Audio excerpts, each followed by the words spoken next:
Well, the civil society movement South Africa First Forum says that it's laid a charge of fraud at the Cape Town Central Police Station against the private security company Professional Protection Alternatives. This follows an incident where beachgoers say that they were told to leave Clifton Fourth Beach on Sunday, allegedly by security officers from the company, saying that the beach closes at 8 o'clock. For more on the story, our reporter Vanessa Poonah is in Clifton Beach in Cape Town, and we cross to her live now. Vanessa, thanks very much indeed. This is a big story that's really got the social media abuzz, a lot of anger, lots of mixed feelings, and there was and there is a demonstration planned for where you are. Tell us about what's happening ahead of it. Peter, yes, good afternoon to you. Indeed, this story has been making headlines since it first emerged from members of the public that they were told to leave Clifton Fourth Beach last Sunday, saying that private security, PPA, had told them that the beach was closing at 8 p.m. Now, of course, in the aftermath of what we've seen, we've spoken to the City of Cape Town's MACO member, JP Smith. We've spoken to a lawyer for PPA security as well. And Peter, at this stage, the city has denied that the private security company was acting under their mandate. Yesterday I spoke with Bruce Hendricks, he's the lawyer for PPA, saying, confirming indeed that they do not have an agreement or a contract with the City of Cape Town's law enforcement, however that they were hired by private individuals as well as businesses in the Camps Bay area to protect private property. Of course, the matter then, Peter, is that Clifton, as well as every other beach in Cape Town, happens to be public spaces, and as such no private security then has the right to close off beaches or to deny or restrict access. Now behind me you'll see quite a number, Peter, of activists under the hashtag Reclaim Clifton. They're from the Black People's National Crisis Committee, and they are staging a demonstration. Here I've got with me one of the representatives, Sadisa. And Sadisa, good afternoon to you. Quite a number of your comrades, of your colleagues have now arrived at Clifton Beach. You've called for black people, you've called for people of colour to come out in protest to the allegations of what we've seen over the past few days of people allegedly being told to leave Clifton Beach. Yes, that's precisely what we have been doing. It's not allegations. People will, during the course of today's program, some people who have been victim of PPA will come here and also bear witness to the discrimination that they underwent because of this militia group. We're starting to call it a militia group, even how they dress, their abrasive nature, how they walk. So it speaks to notions of hypermasculinity at the level of some military fascination. So it's not allegations, it's true. It's only allegations when it's black people who have suffered, and now we want to search whether what they are saying is valid or not. When they are saying we have suffered here, Faiz Jacobs was also here from the ANC. So you see that it cuts across class lines with black people. We are just not wanted here. And it reminds one of a character in a book by Louis Ngozi called Ndisi Sibiya, a book called Mating Birds, where he's chased during apartheid from a beach like this. You know, the Separation of Amenities Act of 1953, but we're not surprised. I'm born and bred here. Risa, if I can ask you, we've seen quite a backlash on social media, on Facebook, on Twitter, etc., where people are actually coming out accusing wealthy residents of Clifton. And of course, we do know that some of the most prime properties are in the country, if not on the continent, are located along the stretch on the Atlantic seaboard, saying that this indeed is a class issue, not so much as a race issue. Would you agree with that statement? Race is class in South Africa. You can't distinguish the two. They are interwoven, you know. It's racial capitalism. It's always been like that. That what is white is what has money in this country. So they fuse together in the South African situation. So we're not surprised when things like this are happening, and at the center is white people who want to keep and privatize such beauty to be white enclaves where they use force to get us out so that we can be logged in the locations in Khayelitsha, Hanover Park, and places like Mfuleni. Ladisa, besides activists staging and singing protest songs here on the beach, some banners I see behind me, what action will this hashtag Reclaim Clifton entail? What kind of protest action will we see for the remainder of the day? We shall read a statement with the demands, one of which is that the City of Cape Town, PPA, and the Camps Bay Ratepayers Association and the Bangalow Association, we want a public apology. We want PPA to be removed from here, to never appear here. And also, we want a new understanding of bylaws, because, for instance, we want to slaughter a sheep here, and we are told that there are bylaws that prevent that when we can slaughter in Khayelitsha. We want to slaughter a sheep so as to exorcise the racist attitude in the white community. That's why I'm wearing this Mandela t-shirt, Mandela's non-racialism dream. The ones who have collapsed it, and it made us suffer as the majority, are white people, because they don't reciprocate what Mandela said we must do to come together in an honest way. And we're angry because now we have to go back and speak about things that ought to have been solved in 1994. That's why we are here. And we want black people to feel safe everywhere in this country. We own everything. We own the sea. We're the majority. We can't be subjected to a small number of racists who are just privileged. Also, the houses here we must occupy, because I see that one person is languishing in one house while we are hemmed up in Khayelitsha. And one of the programs that we must do apart from this is occupy the land and occupy white people's houses, because they are overhoused, these people, and that's why they are arrogant.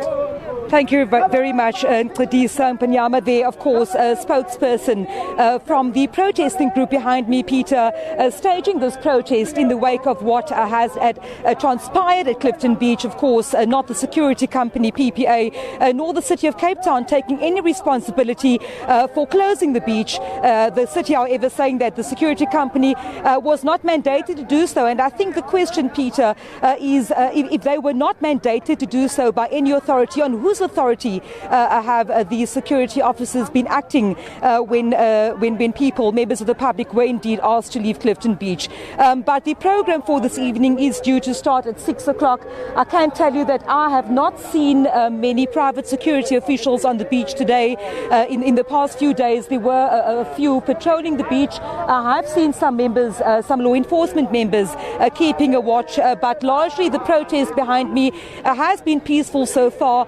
There are members of society on the beach, Peter, from across society, quite a number of umbrellas still up. And of course, there have been some queries and questions about what exactly is happening. Of course, this protest in answer to the furore over the alleged closure of Clifton Beach, and members of the public then, of course, being asked to leave, saying that the security officials had told them that the beach was closed at 8 p.m. All right, so Vanessa, it's due to start at 6 o'clock, about 45 minutes time from now. Give us a sense of numbers in terms of the demonstrators that have arrived to do this hashtag Occupy Clifton Beach. Are there a sizable contingency of people there? Peter, on the beach itself, I can tell you that quite a number of beachgoers are here at the moment. I've spoken to one or two members saying that they actually had come out in support of the protest because they had heard about it. And if I can just step out of shot for a short while, Peter, this at the moment, a handful of the activists that are from hashtag Reclaim Clifton, who are vocally singing struggle songs. And of course, we have spoken to them a short while ago. But Peter, I can tell you that we are expecting the Deputy Minister of Police to visit Clifton Beach a little later on this afternoon to spread the SABC of festive season beach safety message, but also his visit will come in the wake of the controversy that has surrounded the matter of people being put off Clifton Beach, the beach being closed, and of course at this point in time it has been said that the matter has been politicized. We do know that among the beachgoers that were told to leave on the evening last Sunday was, of course, Faiz Jacobs from the Western Cape ANC, as long as family members and friends. And now there are claims, and also if you read the various social media posts, Peter, people are saying that this is indeed a political issue. Well, Peter, the political issue of access to public spaces is indeed political, and this is exactly what the activists behind me are saying, that they will not allow public spaces in South Africa to be restricted to certain groups, not just race groups, but saying that public spaces in South Africa should be open to everybody to enjoy equal privileges. Vanessa, just listening to your guest a short while ago, one gets a sense that perhaps this is an issue that's been bubbling under for some time, and that it's not new, and perhaps is speaking, as you were saying, to a lot of other political issues, and that this really has just become a focal point for some of those tensions that have been simmering for some time. Peter, I would agree with you. A couple of months back and in the past few months, we have seen protests, for example, in areas such as Bonteheuwel, areas such as Valhalla Park, areas such as Maitland in Voortrekker Road was closed down. We've seen quite a number of protests in what one could have called previously disadvantaged communities. People saying that their plight is largely being ignored by authorities. That's on the one hand, if we look at what has been happening in Cape Town in the past while. And then also, Peter, there has been the issue of the Boer Kaap community, if you remember correctly. That community, of course, arguing that there shouldn't be development allowed because of its heritage and cultural status. Peter, if one looks at not just this one incident, but what has been happening in Cape Town, in the area, in the province over the past couple of months, and perhaps not even just months, for years, I would say that the activists would agree that there is an ongoing battle, whether it is indeed a race issue, whether indeed it is a class issue or an economic issue, Peter. That, I think, is the gist of what we've just got from Tsadisa when he was speaking about the layout, what we are seeing in wealthy areas compared to the poorer areas in Cape Town, largely still, poorer areas still occupied by black South Africans, and of course multi-million rand homes still largely owned by white South Africans and other nationalities. So that is the crux of the message of these activists behind me, and of course why they say they've decided to come and what they call reclaim Clifton Beach, saying that they will not allow certain areas in South Africa to be reserved only for a select few, be it on racial or economic grounds. One voice that I'm not sure has come through a lot. I think I heard that the Clifton Residents Association distanced themselves from PPA. Somebody must have hired these people. Was it individual businesses and not part of the Clifton residents that hired PPA? Peter, I spoke to the lawyer for PPA Security, Mr. Bruce Hendricks, yesterday. And that was exactly the question I posed him. Who hired the security company? He tells me that there's a number of individual residents in the Clifton Camps Bay area, along with some businesses that had employed the company for private security around their premises. And of course, I asked him, or I put it to him, that the beach itself, this area where we're standing now, is indeed a public space. Mr. Hendrickson had told me that there was an unwritten or an unspoken agreement between law enforcement authorities as well as SABC and PPA to assist them, and that has been the message from PPA Security, saying that the City of Cape Town's law enforcement had indeed closed the beach, that they were asked to assist. Now, I think, Peter, that is where the crux of this issue lies. The authorities, those in positions of power, the MACO member, etc., the Executive Director for Safety and Security, saying that this is not so. They had not mandated PPA Security to act on their behalf. PPA, of course, admitting that they don't have a contract with the City of Cape Town, however, assisting law enforcement officials with alleged criminality at the beach. Now, in the days following this fallout, Peter, there were various reports making the rounds of alleged rape incidents as well as other criminality. We have received from the South African Police Service that there have not been any incidents of rape reported on this specific day in question when this beach was allegedly closed by now whoever does not want to accept responsibility for having asked people to leave. So I think in the coming days, Peter, that will be the question to be dissected, because as a private security company, one would ask whose mandate they're acting on. Why would, for example, private residents be paying a company to patrol and to exercise their duties on a public space? And I think that will be the focus in the days going forward, Peter, to get to the gist of what exactly had transpired here at Clifton Fourth Beach. All right, and it's starting at 6 o'clock, as you say. Perhaps one last question. There was this threat of slaughtering a goat on the beach to rid the area of these evil forces. And there's bylaws issues. Is there any indication that they might circumvent that and slaughter a goat?